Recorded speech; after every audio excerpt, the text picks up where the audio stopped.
This is part 9, discussing David Deutsch's book, The Beginning of Infinity. We're still in chapter 1. One of the big ideas in this section is that testing involves context. When you do an experimental test, like a science experiment, there's always a context, there's background knowledge, there are theories that you're using, like how your measuring devices work. And when there's a problem, when there's a conflict, when something goes wrong, when you get a negative result from your experiment, that means there's an error somewhere, but it doesn't necessarily tell you where the error is. If your data contradicts your theory, it could be that the theory is wrong, but it could also be an error in the data, and it could be an error in how you're measuring the data or how you're interpreting the data. There are many theories in your context that are involved, and when you get a negative result, that means somewhere something has gone wrong, but it doesn't tell you where. And doing more observation still doesn't tell you where the error is or how to correct it. So just observing a lot and having a kind of inductivist attitude isn't going to solve this problem. You need to think of a good idea about how to resolve the conflict. An explanation of what is going wrong, where the error is, why it's there, how do you know. You need an idea that stands up to criticism. And you want to brainstorm multiple ideas, multiple interpretations of what's going on and where the problem is and what makes sense, and then expose all of them to criticism to help you decide between them. This is never a perfect process, but it is good enough for us to make progress. And having good ideas about what's going on also helps you figure out which observations should you make. So sometimes you'll have a couple ideas about what the issue could be, and you're not sure which one is right. Your arguments don't determine the issue for you. You come up with some reasoning about why one might be right or why the other, but it's not decisive. It doesn't reach a conclusion. So then what you can do is look at the two ideas and find an area where they contradict about a possible observation. Like, what is something about reality that they're saying that's different? And then you can go observe that specific thing in order to rule at least one of them out. Also, in general, good ideas and good ways of thinking have a decent amount of resilience to imperfect data. You shouldn't just go completely off the rails the moment you make one measuring error. Your ideas should help guide you to realize it's a measuring error, or understand that there are margins of errors on measurement or other things, so you don't end up confused when there's one little minor error here or there. To end up really confused and lost, it should involve a lot of things going wrong, and then it would be understandable to get lost. So I was summarizing a fairly large section. Here we go. Around here, David talks about thinking involving creatively modifying, rearranging, and combining ideas. So this is an evolutionary process. It's like mutating genes to get new genes. Genes being the thing that stores the knowledge in biological evolution. Well, when we're thinking, we're doing evolution of ideas, and the ideas are the thing with the knowledge in them, and we need to mutate them. Evolution works with variation as one of the key parts, as well as selection.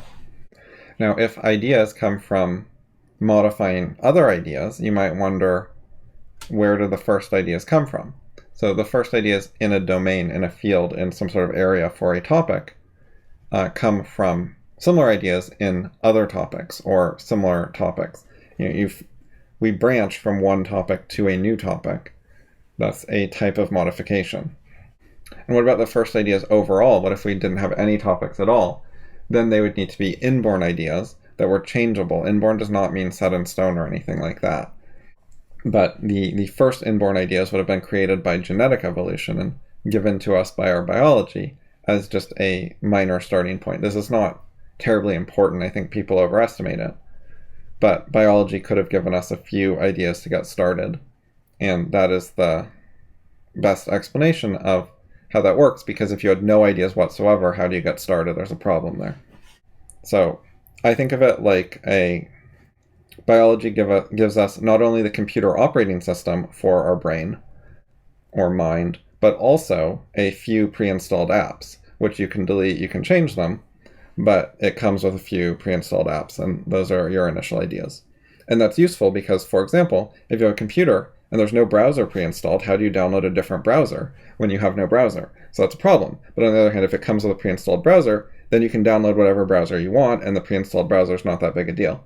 You just use it the first time, and then after that you use whatever browser you prefer. That's actually an old problem. Like, I remember when computers did not come with a browser pre-installed, and you had to have a disk to install a browser in order to download a browser.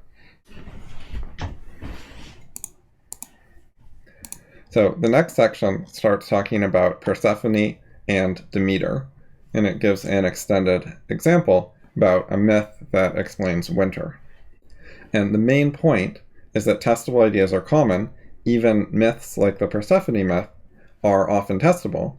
The Persephone myth makes some implications that are testable, like that winter should happen globally at the same time everywhere, which is refuted by actual observation of Australia versus Greece weather. But that does not make the myth good science just because it was testable. That's the theme David is focusing on here, is that testability is important in some ways, but also a bit overrated. It's not everything. So myths can be varied a lot. You can switch Persephone with Freyr and have a different myth with a different god.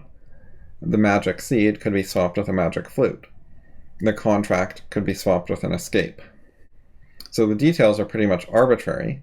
Many other details would have worked instead. So the myths are not connected in specific and detailed ways to phenomena in reality like the seasons. And that is what we want in our knowledge, is that it's actually connected to reality. There's like links between different things in what we're saying and different things in reality.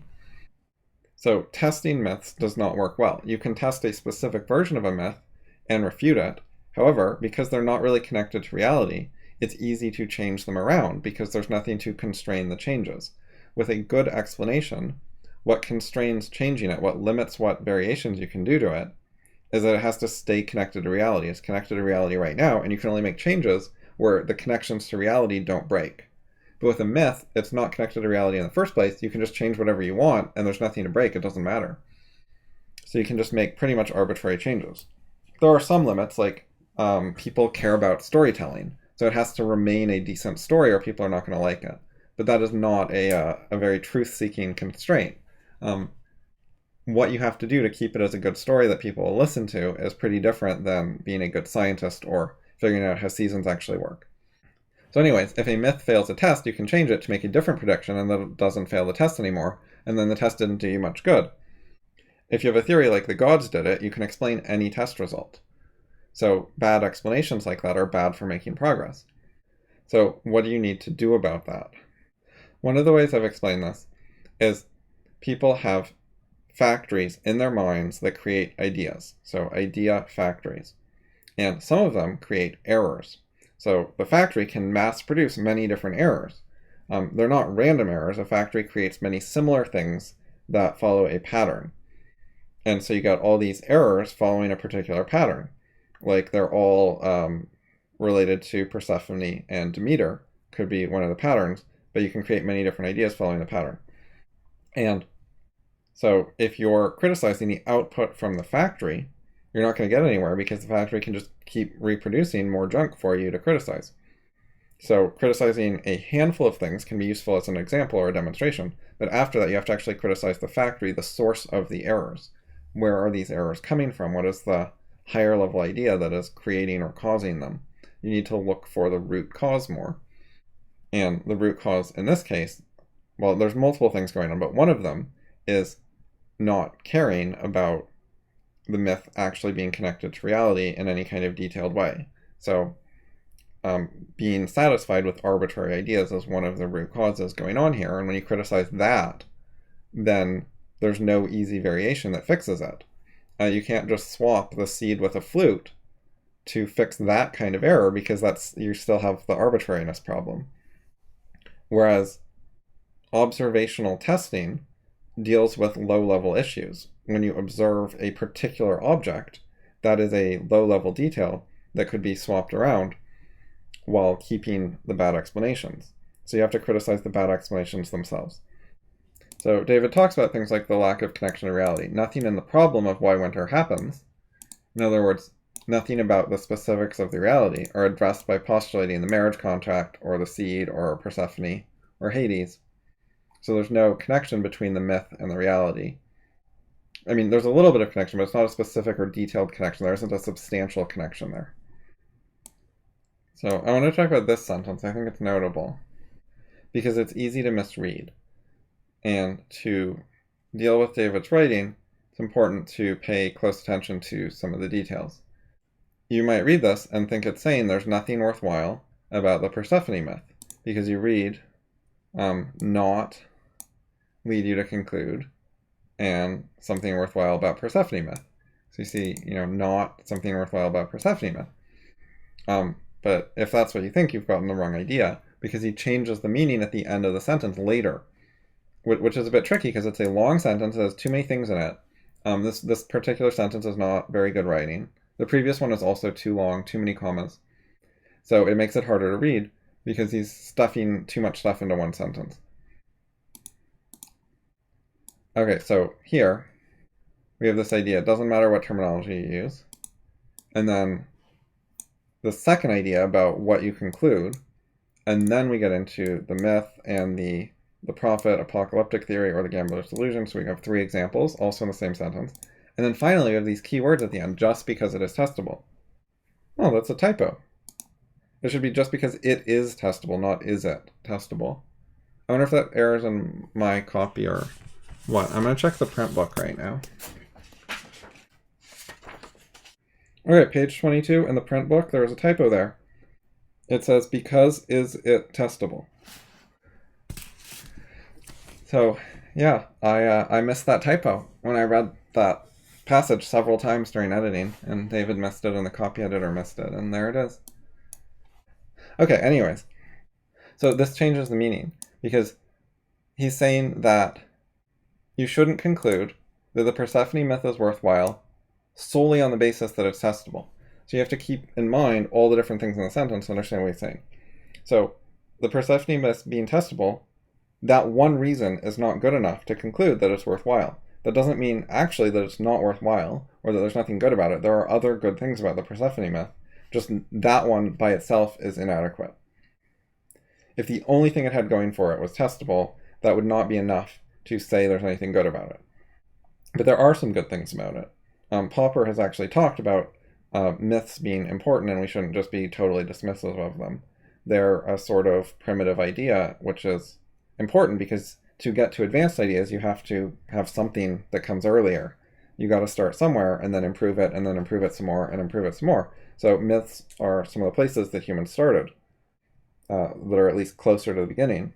Like the Persephone myth is not actually where we started, but it's a lot closer to the start than where we are now. And it was a stepping stone. And so that was an example of a sentence that someone might misread. So basic point, the basic theme going on here is that the key to science and other progress is seeking good explanations, avoiding things that are arbitrary and easy to vary and not really adapted or specifically connected to reality. So to recap, when there's a contradiction between an idea and data that tells you there's an error somewhere, but it doesn't tell you where, you have to think about what's going on, come up with explanations, arguments, brainstorm ideas, and then use criticism and try to figure it out. And testing myths is not very effective because the incorrect details can be changed. A test just rules out a specific version of the myth that has the particular data that you're testing, but the myth can just be changed to have some different data that it predicts or claims or involves or whatever. Like swapping a seed with a flute doesn't matter too much. And progress comes from looking for good explanations where the details have to be adapted to reality. We have to be taking our knowledge and evolving it to be better connected to reality. Okay, quick minor thing for the next video. David gives this Feynman quote. Science is what we have learned about how to keep from fooling ourselves. And I have a question for the audience. Can any of you find a source for that quote? Because I cannot. It is similar to stuff Feynman said in Cargo Cult Science, but he did not say that exact quote there.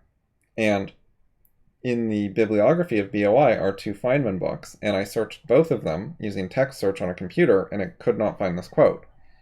So if anyone could tell me a source for this quote, I would appreciate it. Alright, so if you have questions about the book, you can ask at my forum. I set up a new forum recently to replace all my old ones. It is modern and nice, and I recommend that you join us and have discussions. The URL is discuss.criticalfallibilism.com. It'll be in the YouTube description. It looks like this. This is the Discourse software. It's open source, fairly popular. It costs $20 to have an account that can post. Reading it is free, but there's a paywall to improve discussion quality and keep out people who don't really care much and aren't very interested to prevent low quality posts.